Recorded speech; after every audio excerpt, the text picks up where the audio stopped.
예전에 그 인사이드 아웃이라는 이 뇌의 감정을 주제로 한 이 만화 영화를 보신 적 있으신가요? 그 영화에서 이 기쁨이, 뭐 슬픔이, 버럭이, 뭐 소심이 등등 이런 캐릭터들이 있었는데요.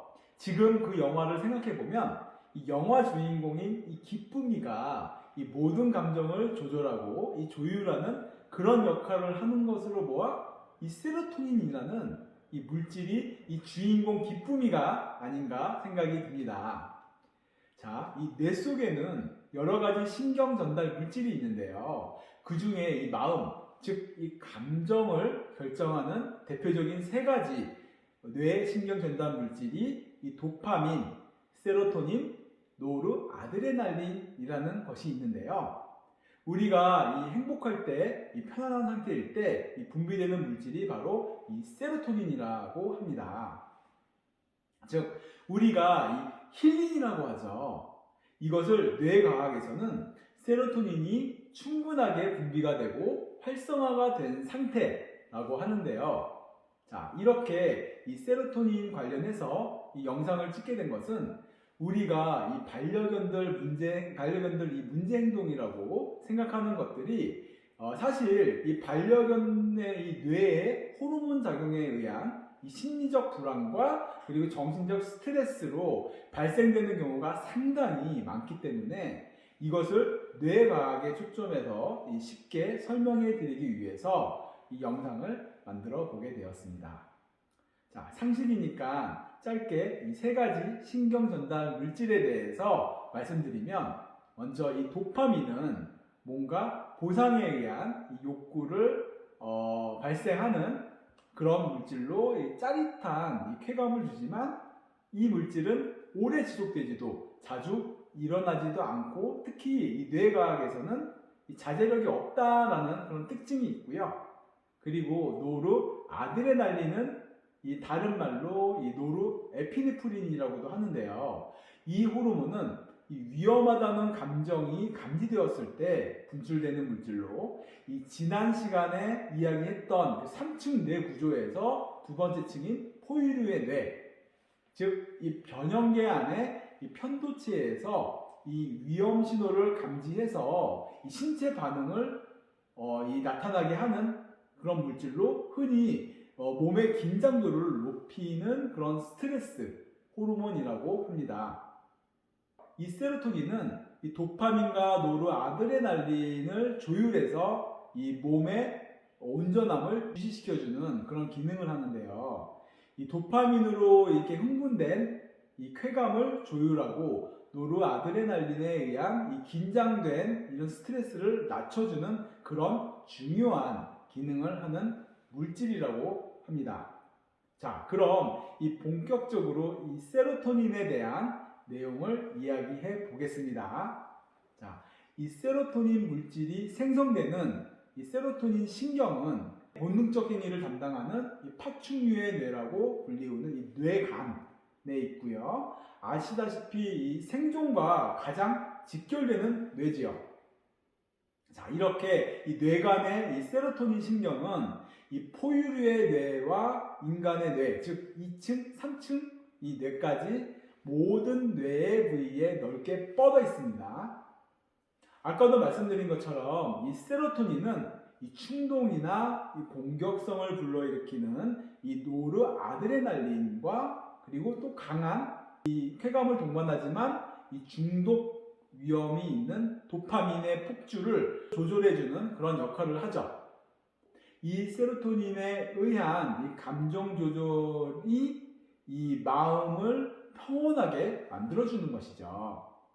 자, 이렇듯 이 세로토닌의 영향은 이 뇌를 잘 돌아가게 하는 이 중요한 역할을 하고요.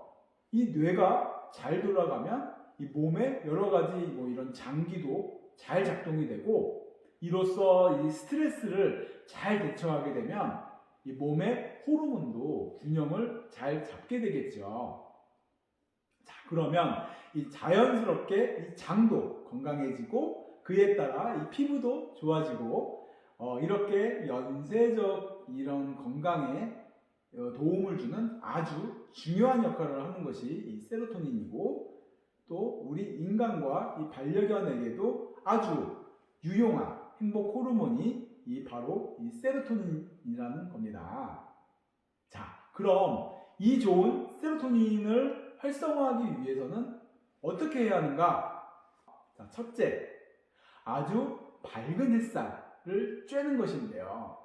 이 빛의 밝기는 최소 3000럭스 정도는 되어야 이 세로토닌이 활성화된다고 합니다.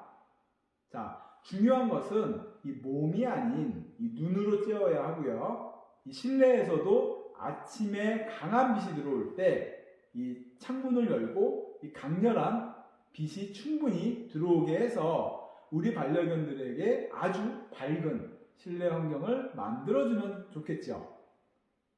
자, 그리고 두 번째는 이 리듬감 있는 운동이 좋다고 하는데요.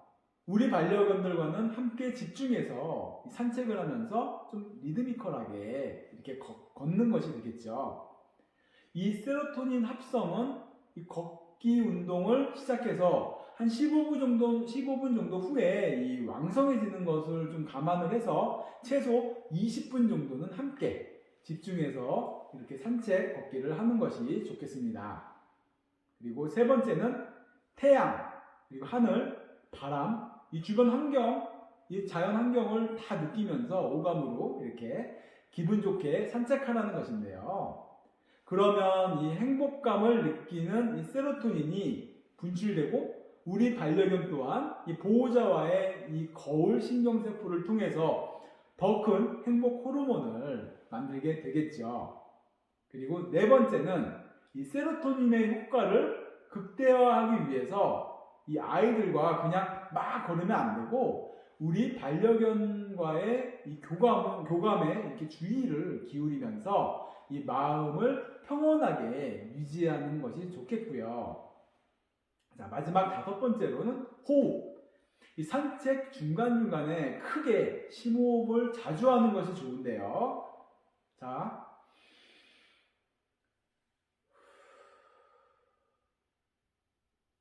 자, 이 심호흡은 우리 보호자의 심리를 이완시켜주면서 이 세로토닌을 활성화하고 우리 반려견에게 심신을 안정시켜주는 효과를 준다는 것이죠.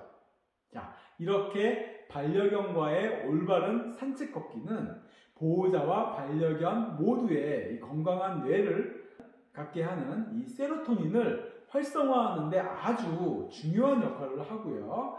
이 건강한 뇌로부터 건강한 정신과 육체가 연결되기 때문에 우리가 햇빛을 잘 쬐고 주변의 환경을 긍정적으로 보면서 힐링하고 산책하는 것이 얼마나 반려생활을 하는데 중요한 역할을 하는지, 아이들과 이 햇빛 산책이 얼마나 필요한지에 대해 좀 깊이 생각하는 시간이 되셨으면 좋겠습니다.